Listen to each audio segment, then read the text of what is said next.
For nearly a decade, the Aurora Winter Blues Festival was part of the rhythm of Aurora. Then it went quiet, and now in 2026, it's coming back. Not just as an event, but as a revival. New home, new energy, same soul. Today's conversation is all about why this festival matters, why blues still matters, and why this return feels like a full circle moment for Aurora. I'm joined by Derek Andrews, Performing Arts Manager at the Aurora Culture Center, and the person helping lead the return of the Aurora Winter Blues Festival. If you listened to our previous conversation with Derek, you already know his history runs deep in live music and festivals culture across the country. Today isn't about reintroducing Derek, it's about this moment. The return of the Aurora Winter Blues Festival happening February 26th to March 1st, 2026, right here at Aurora Town Square. Let's hop into it. Welcome back. Hey, good to be here and talking to your neighbors. Okay, so when you say the Aurora Winter Blues Festival is back, what does that mean to you personally? Well, I was able to get to the festival when it rolled out and Music Aurora was producing it. They got on my radar and I was very involved in the Toronto Blues Society. So we helped promote the festival through the Toronto Blues Society mechanisms, a monthly newsletter, an email broadcast, and membership outreach. And the guy who brought me in, Jamie McDonald, actually came onto our board of directors. And he met with many other festival organizers. And I got a bird's eye view of the work that was done coming out of Jamie's basement concerts and then growing and going to Stuart McLaren's warehouse. And I actually emceed a show at the St. Andrews College that was a lot of fun. I got to meet a lot of folks who were coming out in droves, really supporting the festival. And Aurora's Winter Blues Festival, there was one other winter festival that had been taking place, but it was pretty unique because most festivals take place under the sunshine in the summertime. Yes. And it's a little easier, but why not February? Why not get over the February blahs and blues? And I saw that success story as it grew and the hard work that Music Aurora put into it. And when I came here to work for the Aurora Cultural Center, I was very curious as to what was going on and why things were not continuing. And that inquiry led to conversation with Music Aurora. Yeah. And then so 2026 is the return. Like, what was the real push of like, we really need to bring this back? Was it now that you have a new setting? Was it just, it's the right time? We want to fight against the winter blues with the blues festival? What was kind of the thought process of like, why is now the time? Aurora Cultural Center and the complex that has been delivered to Aurora through the municipality, Aurora Town Square, is an incredible gift. And I, as an organizer, consulted with my colleague, Suzanne Haynes, our executive director, who initially said, Derek, you can't do blues. There's another organization that does that, and we don't want to cut their grass. And I said, okay. And then we met with Stuart and Greg, and we said, look, we have the resources to bring this festival back, and we can see that your resources have been depleted. Mm-hmm. And we don't need to go into that, but there have been so many changes. They just didn't have the momentum and we said, we got a building here, we can fund it. Can you give us your blessing to green light this thing? And they said yes. And last season, I introduced some blues into the season by bringing Sue Foley and Angelique Francis just to whet people's appetite. And then I just started working on what I thought could work best in the building and for the community. And lo and behold, we've got something going on. And when you're thinking about kind of reviving it, bringing it back, what are some of the like non-negotiables of to make sure that it's right and, well programmed and, bringing it back with some oomph? Yeah, well, the formula that had been in place under Music Aurora was fairly smart. I mean, they were doing their research. They were talking to the right people. There were some great acts that came in, and I went into my reservoir of experience because at Harbourfront Centre where I worked over the 18 years, I had a blues festival every season. And in fact, it was the reason why they hired me. I'd been doing blues. I did a blues festival at the Brunswick House with Albert King and John Lee Hooker and all these great guys. And they saw that and invited me down to Harbourfront. So and 5 years of booking acts in Albert's Hall also. So I had all these contacts and had the experience of producing a blues festival. And it's a balancing act. You have to give people a little bit of everything, get some sizzle happening, getting some attractions into the program, offer some cultural insights.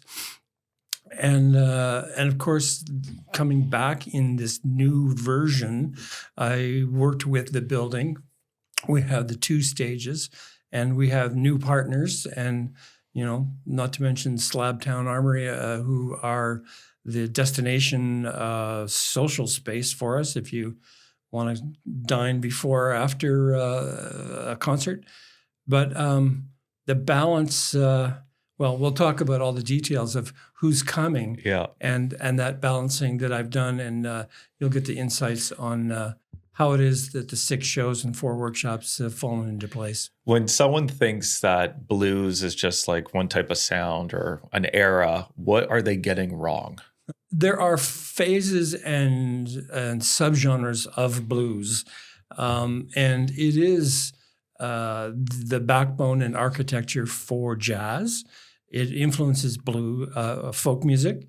There's those other genres are cousins of the blues, and of course it is very much developed out of the African American slavery and civil strife and civil war and the pathway that happened in America coming out of the cotton fields in Mississippi and up the river to Chicago. Plugging in, we see electric blues that we know prominently with B.B. King and Buddy Guy and the big names. They plugged in the 50s, and that evolution of blues became electrified. It influenced Eric Clapton and Led Zeppelin and the Yardbirds, Rolling Stones, etc. The whole British wave, hugely influenced by the blues. But then there's traditional blues as well, acoustic blues, and then all the instrumentations of blues. So there's spin-offs, and we've got that dynamic and that range in the festival, including a little bit of jazz and definitely some tradition with Harrison Kennedy. Yeah, like blues is the roots of all modern music. That's fair to say. I mean, a lot of the heavy metal bands and rock music is very much based on blues and amplified to the max, of course. But when you go to Chicago or Memphis, you can find versions of the blues that have stayed true to the idiom, and it's evolved. Also, there's some people who are blending hip hop and taking it out in new directions. But we're gonna cover as many bases as we possibly can. Yeah, and blues also has a unique way of being able to tell human stories too. Right. Willie Dixon, who wrote many songs that were picked up by Led Zeppelin and others, he had a motto: "Blues is truth," and those 3 words are like a remarkable aspect of the storytelling because blues is very honest. It's very ethical. It's very. I mean, there's a lot of weeping and moaning about relationships and money and the times, but the storytelling is essential. The lyrics are essential. The playing is, of course,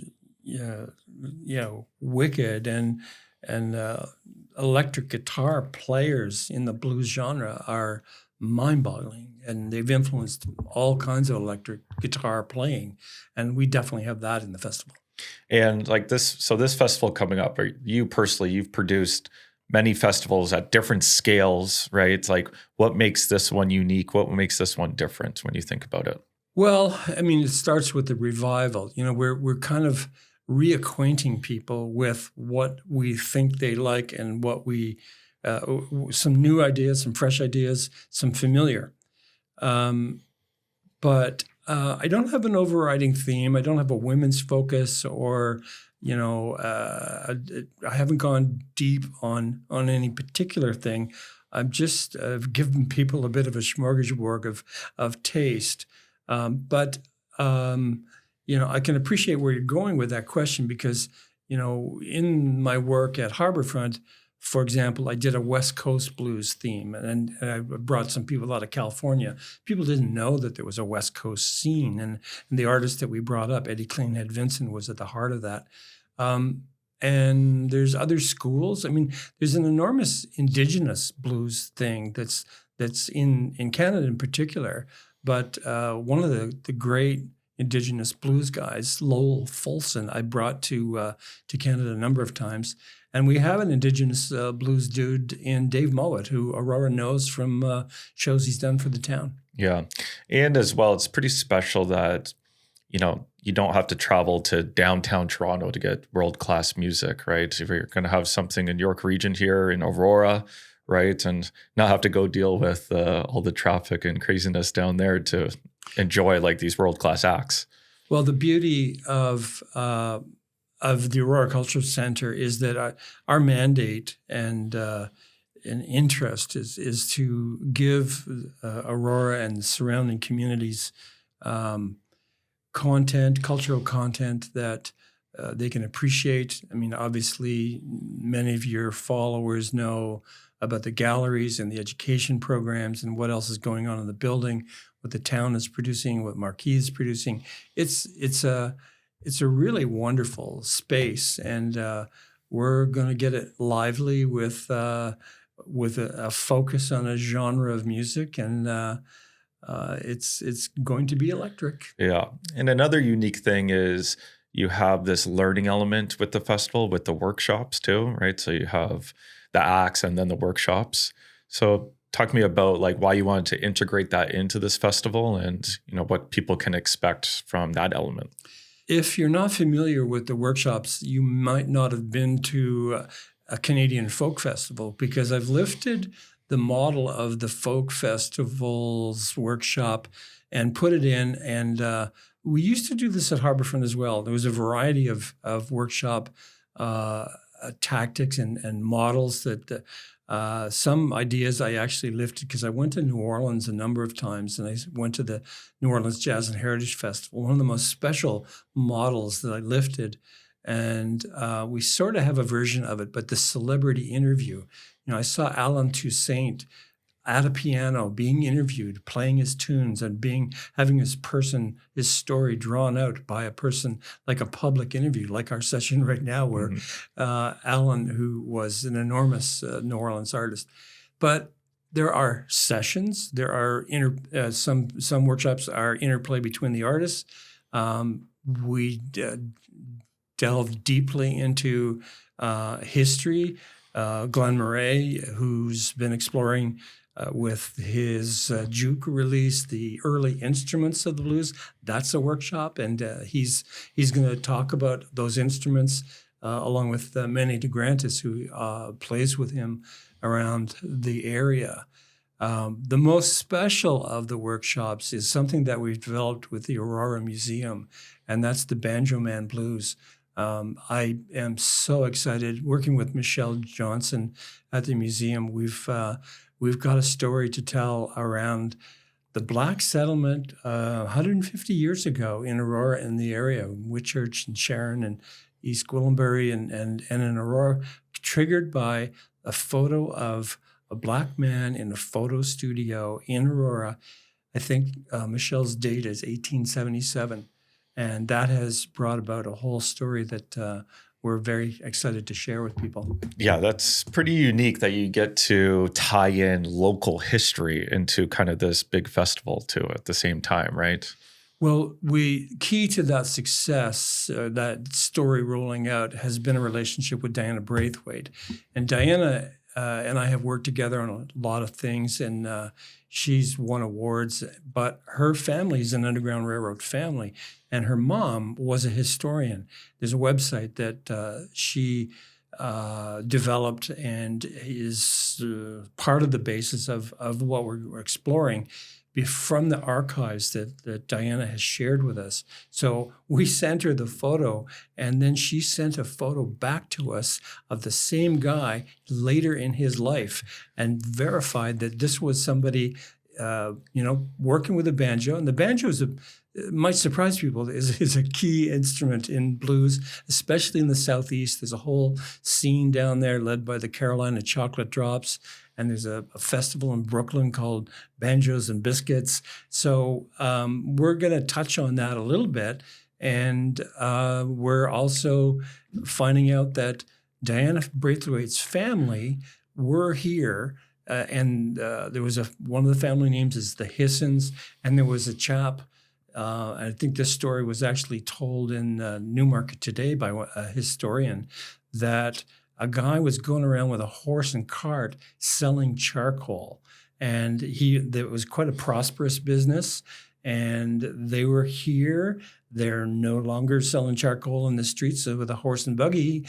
But they actually found this mound of charcoal in the rural community. And that too is going to be part of the story. And Diana's going to get to roll all that out. And the museum is growing its knowledge of early black settlement in the area through that workshop. Love that. Why do you think the Aurora is a perfect spot for this festival?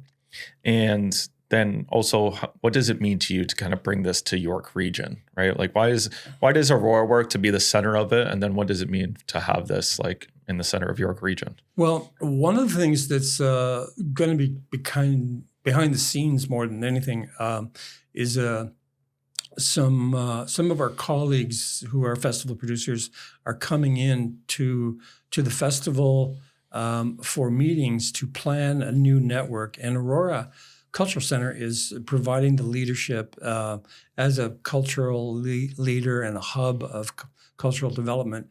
We're hosting that meeting. Canadian Heritage, the federal government, supports these networks. And I'd seen these networks develop in jazz and world music, and the Blues Network has been having meetings, but it hadn't formalized.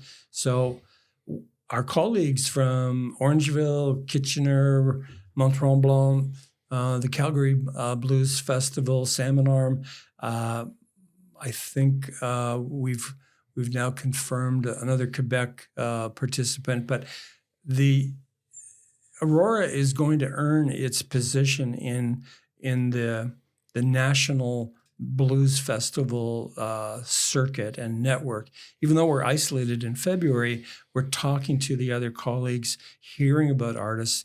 And one of the things that happens out of those networks is block booking. We can coordinate our negotiations with artists, advocacy, and other professional development things. And that's not for the public, but it's actually speaks to our relationship. And Orangeville is actually one of the organizations that is closest. Orangeville Blues and Jazz Festival, and Larry Kurtz from there is coming in, and we're going to do a trip promotion to.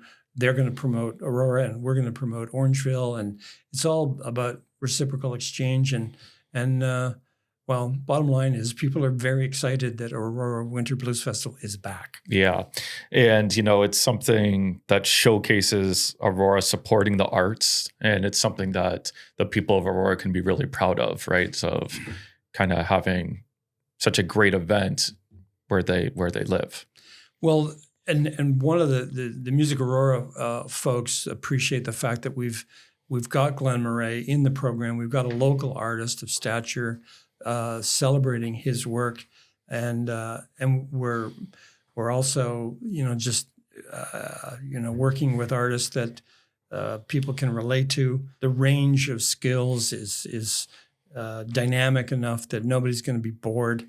It's going to be pretty exciting, and our rooms, both Breivik Hall and the Performance Hall, are ideally suited for live music, and we're giving the town something to overcome the February blocks. Yeah. If someone's never been to a blues festival or experienced that, what should they know? Man, you're making me think of the first time I went to a blues festival. It was actually on Toronto Island in the early 70s. There was a festival there, and I was in my early 20s, and I experienced on a sunny July afternoon great music. It was one of the artists was Son House, who's passed now, but he was one of those pioneers who carried the message and the storytelling from the Deep South. The music is easy to like and always exciting, and the range of artists that we've got are, they're all entertainers and they're professional, and I think people are going to be blown away. And how do you hope people feel after when they're leaving the festival? We get some really positive feedback at the Aurora Cultural Center about the concerts that we're producing, and it's not always a perfect fit or everyone's cup of tea, but we're getting some high marks for bringing what the quality of entertainer to Aurora, and I think most people are going to come away elated, inspired, rejuvenated, and happy. I think people are going to be happy with what we're bringing to them, and we've got a bunch of other shows going all the way through to June, but this cluster of activity, the 6 concerts and 4 workshops, it's one of the biggest things that the Cultural Center's ever done. And it's putting Aurora back on the map. Love it. Okay, Derek, thank you for helping bring this back to life and helping shape the culture heartbeat of this town. The Aurora Winter Blues Festival runs February 26th to March 1st at Aurora Town Square. Go get your tickets. And if you just want to wait a little bit, we're going to dive into deep of the performances and talk about all the artists. Okay, thank you.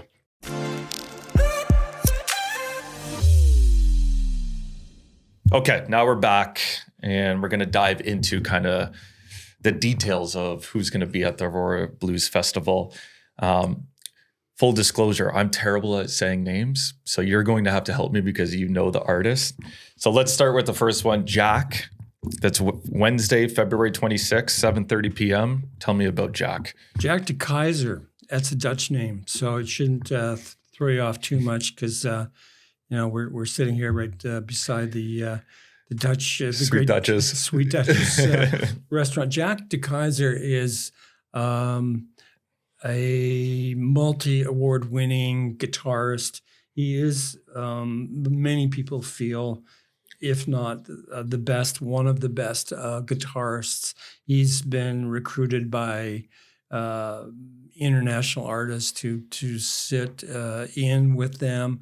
He used to play rockabilly in a band called the Bobcats. Those are his roots. He used to play with Ronnie Hawkins. But Jack these days is one of the mainstays of Southern Ontario's blues circuit. He tours the country.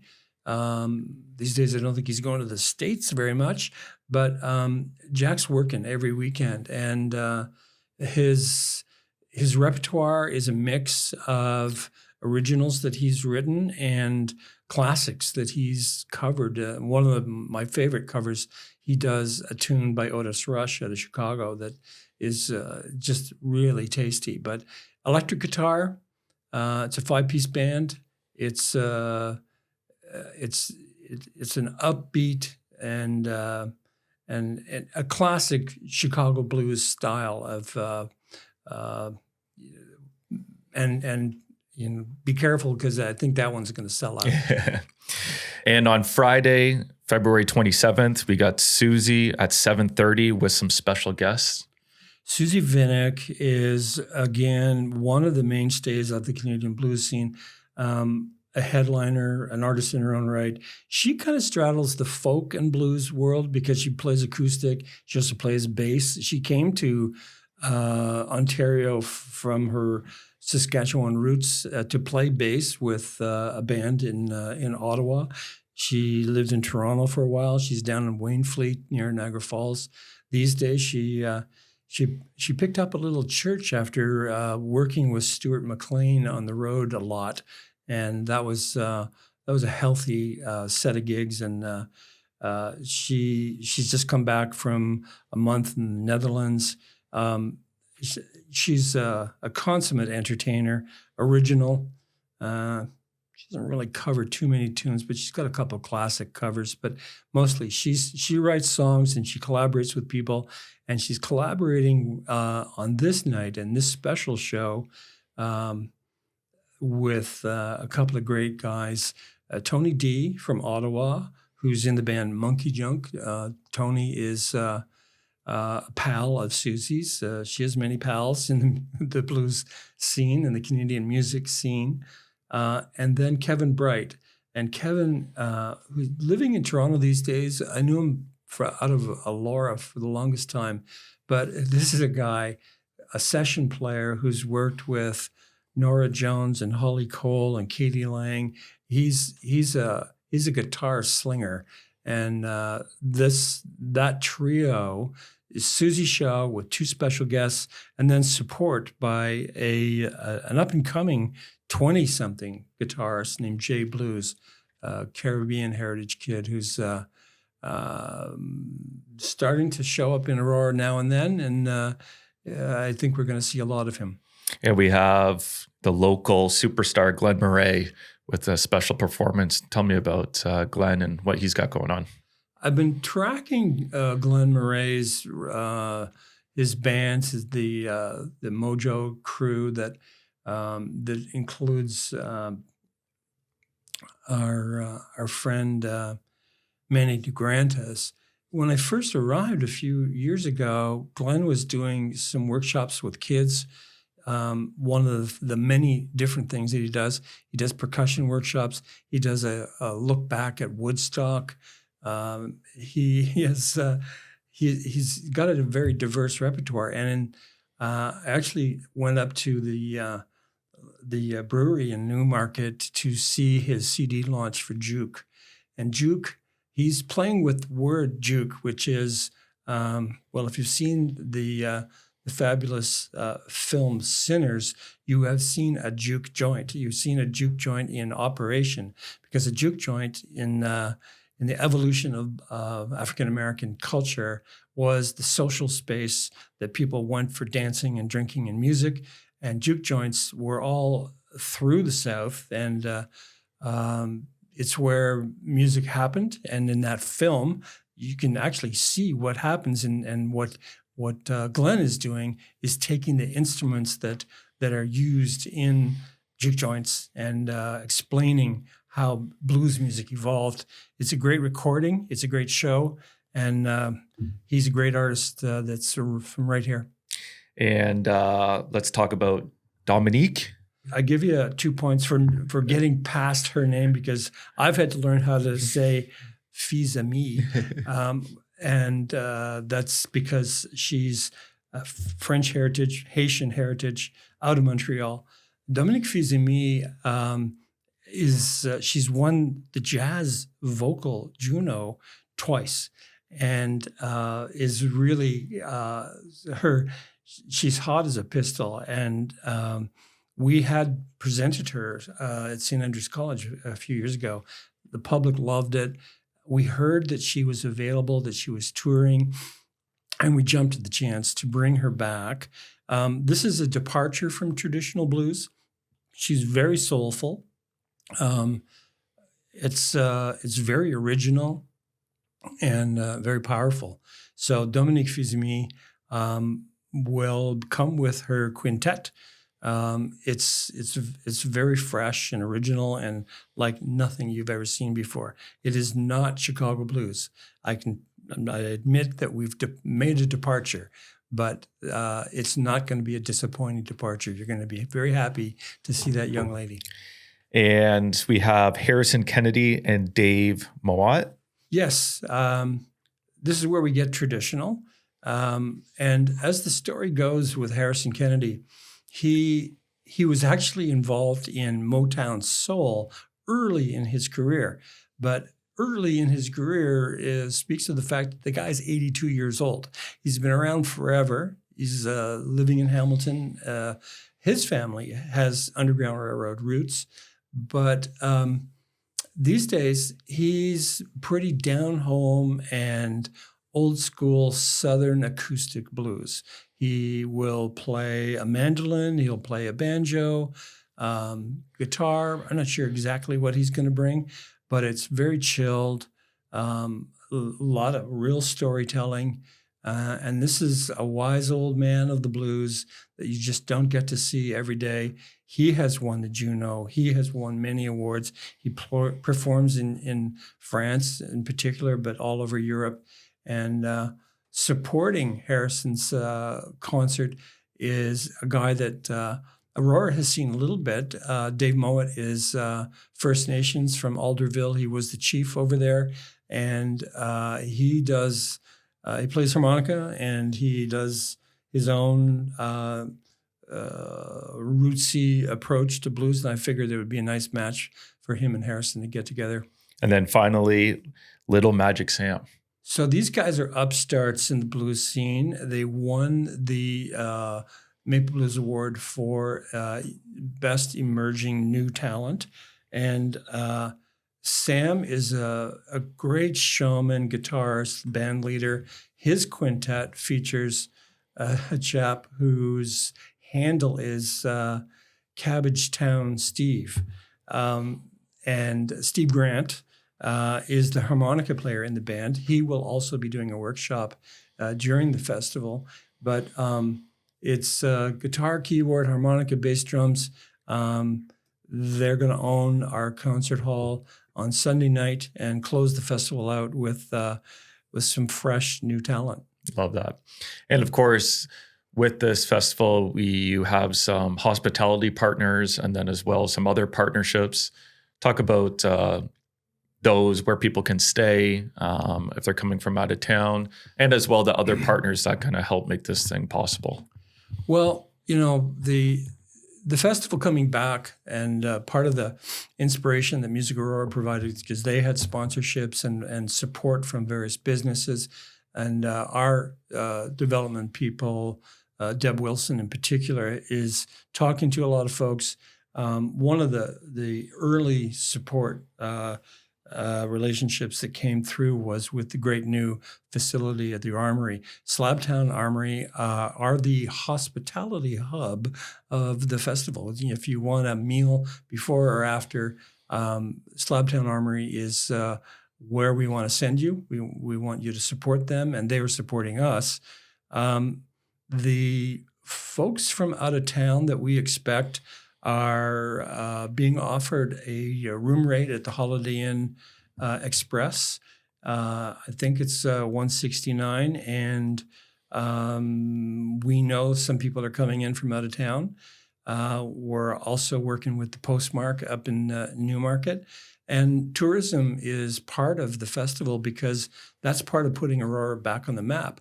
And fortunately, we've got some support from Central Counties Tourism and OCAF, the Ontario Cultural Attractions Fund. So they're helping us with the idea that you can travel on a weekend into Aurora and park yourself and have a great time in this town, take in the concerts, the workshops, have a meal, stay at one of the hotels. And if you're catching this chat and you're living in Kincardine or Peterborough or whatever, we'll take care of you. Come on down. Yeah, I love it. Okay, thank you so much. Aurora Winter Blues Festival runs February 26th to March 1st at Aurora Town Square. Go get your tickets. Thank you.